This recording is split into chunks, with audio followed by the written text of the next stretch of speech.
Regina, and this is first April weekly message video, and we're already a few days into April.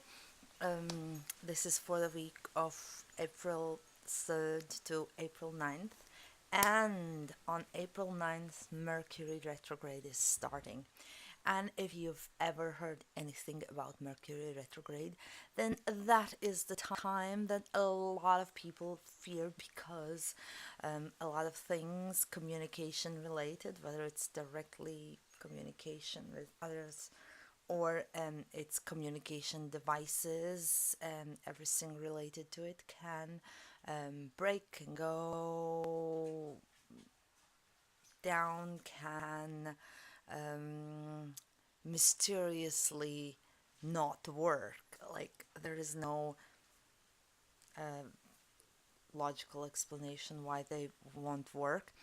And yeah, that's one of the reasons, or big reasons, why a lot of people are not really enjoying Mercury retrograde. However, here I want to say one thing that each retrograde can be different, and all those things that I mentioned don't necessarily have to happen in Mercury retrograde's time. We always have a choice, and we can, especially when we know that Mercury retrograde is coming, we can kind of set ourselves up and tune out our energy into having a great Mercury retrograde, having everything flow and go well despite the um, popular belief that Mercury retrograde is not really enjoyable time. So that's why I'm mentioning it here now, so that we have quite a few days still left until it starts, and so there's always a good time to this is always a good time to set ourselves up for having a great experience and good experience during Mercury retrograde. So that's about Mercury retrograde, and let's get to cards now. Now today I'm using the card deck that I used I think a few times, the one from my friend Sacred Awakening card deck, and I have here is the cover of it, and I've pulled 3 cards for this week, and the first card is this Labyrinth. And this card basically represents our sort of a soul searching that we go through during life, where we try to find what works for us and what doesn't work for us, and maybe we sometimes try to avoid things, avoid feelings, avoid some bad experiences we've had that we don't really want to face. But that kind of, if you look at the labyrinth, that kind of avoiding those things kind of keeps us in that labyrinth longer. And this card encourages to, the message of this card is to encourage us to look at those situations, emotions, things, whatever it is for each one of us that we maybe haven't looked at yet, that we maybe thought we are done with. However, the life experiences kind of show that we haven't completely released whatever has to do with that situation or the emotion. There's still something that's holding us back into present time to move forward because of something happening in the past, or maybe some topics we haven't been wanting to talk about or work through, face them, that it's important to look at them, and that's gonna bring us out of the labyrinth much faster. Um, Especially at this time, it's just gonna be somehow like, clearing it out of the way, and we are gonna know, the more we look at those things and face them, they can kind of fall away and not and not interfere negatively with us, with our present time happenings, and it's easier to move forward in a right for us direction. And so it's kind of like finding that path through labyrinth much faster, um, and easier. And so, because everything becomes more clear, the more of something in the past there is, the more it interferes with our energy, with our mind, subconsciously. Not necessarily always it's a conscious interference.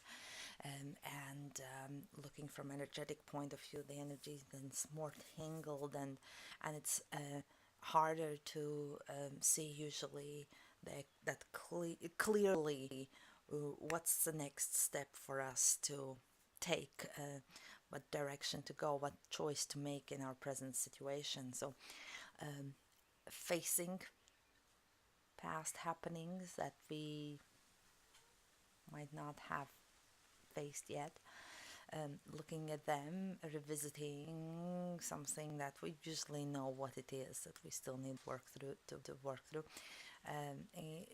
is going to help us to see more clearly that path that we are meant to go, walk, choose, at the present moment. So that's the message of the first card. The second card is this oneness. You may see in the back over there is a bigger version of this card. I got it as a gift years ago, and so it's one of the cards. And a oneness, this card comes with a message, with a reminder to pay attention to how everything is connected, how everything within us is connected, how one action affects the other.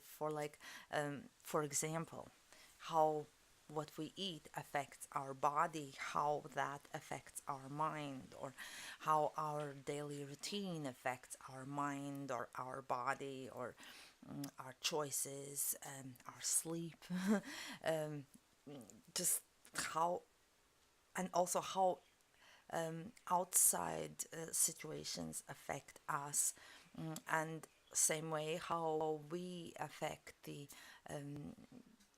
that which is happening outside. And just really, that is just like as an example for starters, what to pay attention to this, to feel and understand that connectedness, oneness, in other words, and to feel, pay attention to everything that you experience, that we experience in daily life, the situations, how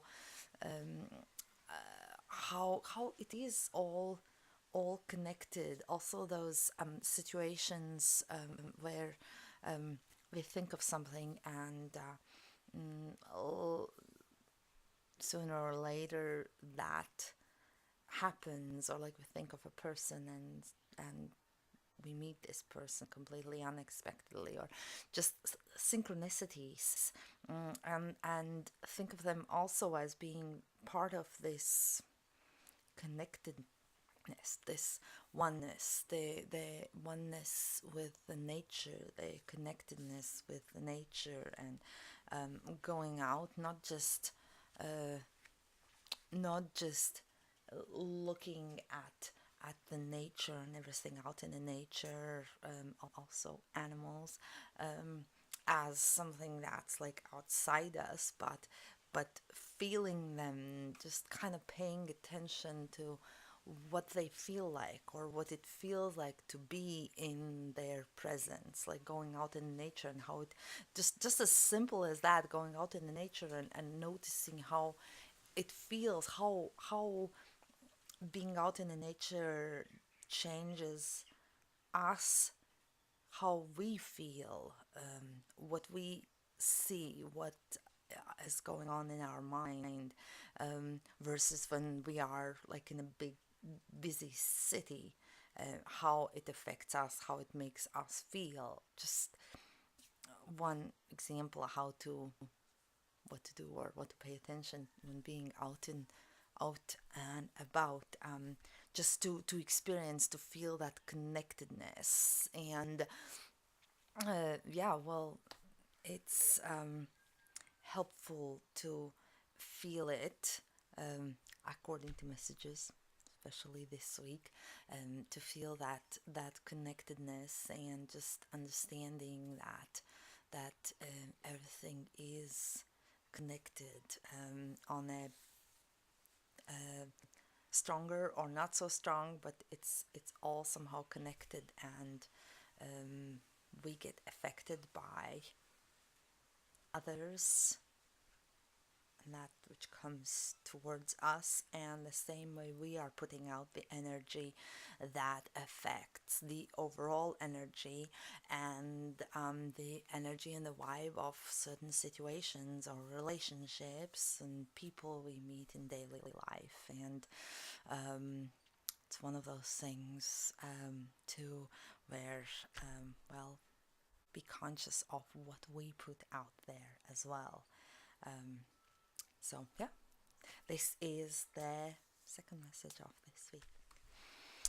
And the third card is a choice. And for some reason, I feel like we've had this card before.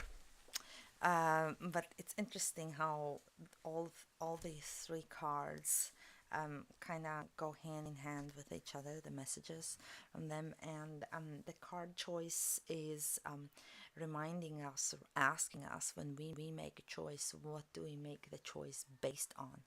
Is it based on how we feel, what feels right? Is it based on fear? Is it based on somebody else's opinion, or our our a response to somebody else's opinion or thoughts, what we should do or how we should do things? Every time we make a choice, it's important to remember, and that's kind of the main message with this card, to remember that we make a choice, and we also take responsibility then for the choice that we've made. And it's think about it, like, if we make a choice and it's based on somebody else's idea what we should do, then if something goes wrong, I can imagine that all of us at least once in our life have been in that situation where we would think, I should have done what felt right to me, and I should not have done this, what whoever the person was telling us or wanting us to do. But then it's easier to blame that other person for something going wrong if we make choice based on what they thought we should do. However, that is not really us taking responsibility for our choice. However, if we make the choice based on what feels right to us, based on choice based on how it feels, that it comes from us, then it kind of automatically puts us into that space of taking responsibility for the choice we make. There's nobody else to blame. And I mean, even when we make the choice based on what somebody else has wanted us to do, it's still our responsibility. We made that choice. Yes, somebody else suggested it to do, but it was our choice to follow that person's idea. So it's important to remember that, and yeah, make the choice based on what feels right. And if you make choice based on somebody else's idea, then maybe know why you are doing it, and remember it is still your choice, and your responsibility when you make that choice. So yeah, paying attention to the choice and what our choices are based on. And yeah, if we don't like our choices or the result of them, then maybe it's worth it to look into it and do better with our choices for the future. So that's how we learn. Okay, so here you have it. So those were the cards for this week, and seemed like a lot of kind of going within, looking, paying attention, choices that we make, decisions we make, um, moving forward, choosing to move forward, choosing to face something we maybe not want to face, but it would be helpful in order to move forward. And pretty cool. So here they are. I'll remind you: the labyrinth, oneness, and the choice. Cards for this week. Have a great week. Enjoy it, and make great choices, and the choices that you feel good about. And I'll see you in the next video. Bye.